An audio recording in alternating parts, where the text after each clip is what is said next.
Hello and welcome to week 3 of the 30-day decluttering challenge. After this week, only 2 more days. So you are almost there. Hang in there and do the tasks that you can. Now, before we dive into this week's challenges, I wanted to talk about this temptation that we often have when we're decluttering to just go out and buy a bunch of stuff. Whether buy new things, replace the things we have because we just want a whole new refreshing, or buying organizers, right? We want to buy organizers to organize our stuff.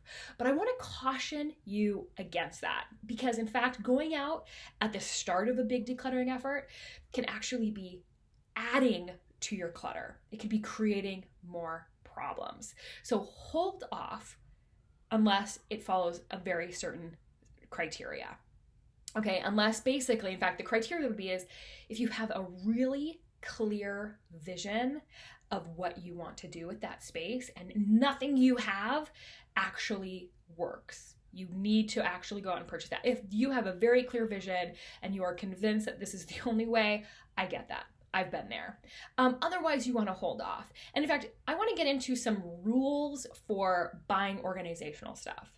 So before you ever buy an organizational thing, and this is even at any point you're decluttering, have a really clear vision. Before you go to the store, know what you want. Do your research. Look on Pinterest. Get ideas. Have your vision in place before you go to the store. Know what you want. And along with that is no impulse buys. A lot of times we get into this idea of like, oh, organizing. So we're like throwing organizers into our cart.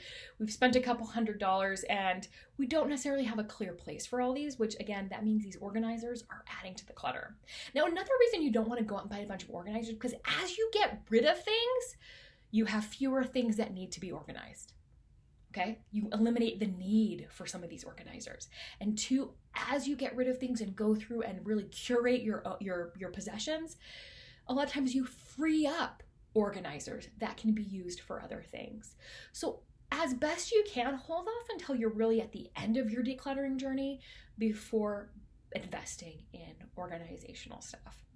Okay, now the one thing that you can buy right now, and that is labels, because they're cheap and they can help with organizing the things you already have. And I'll have a link below to the links. The labels I use like all throughout my house. I label all sorts of things. So, and I'll have that link below. Okay, well, let's go ahead and dive into this week's challenge. Okay, so day 22. Day 22 is laundry. You're gonna gather any dirty laundry from around your house, and I want you to run a load of laundry. Run a load of laundry, and if you can, fold a load as well.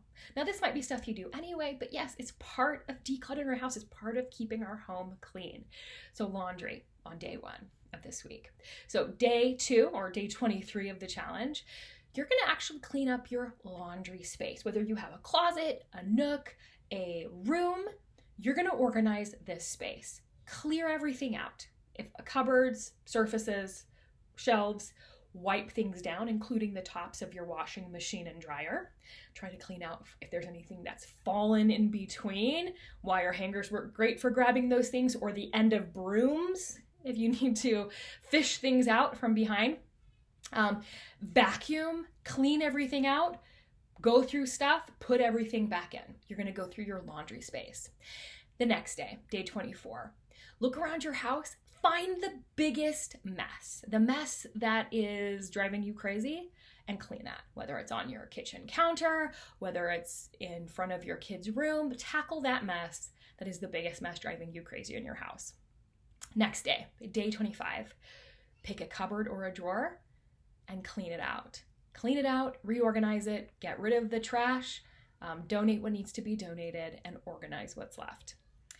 Day 26, your car. You're gonna clean out your car.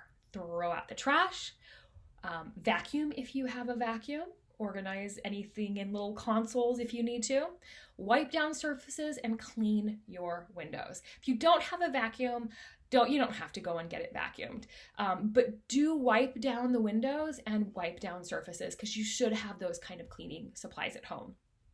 Day 27. You're going to tackle books, going through books in your house. Now, this could be kids' books or your books. It's up to you, but I would probably pick one of those. If they're kids' books, Ask yourself, has my child outgrown this? Are we realistically reading these books? If not, they're great to donate. You can donate them to schools and preschools, and they can be used and loved by some other kids instead of just sitting gathering dust on your shelves. When it comes to your books, something to ask yourself is, if it's a book you've read and loved, will you realistically read it again? If you won't realistically read it again, that might be a book you want to donate. Even if you love it and are attached to it, if you never read it again, what purpose is it serving sitting on your shelf? Now, and you can see behind me, I have a lot of books. Now, I do reread certain books, but I don't reread all. I found that nonfiction books I tend to reread, but fiction I don't. So I tend to, once I read a fiction book, what I tend to do is I pass it on to someone who I think will enjoy it. So just some things to keep in mind as you go through books. Then on the last day of the week, you can have a day of rest, a day of catch up, or if you want to be extra awesome, you can go through and find 10 items in your house to either donate or throw away.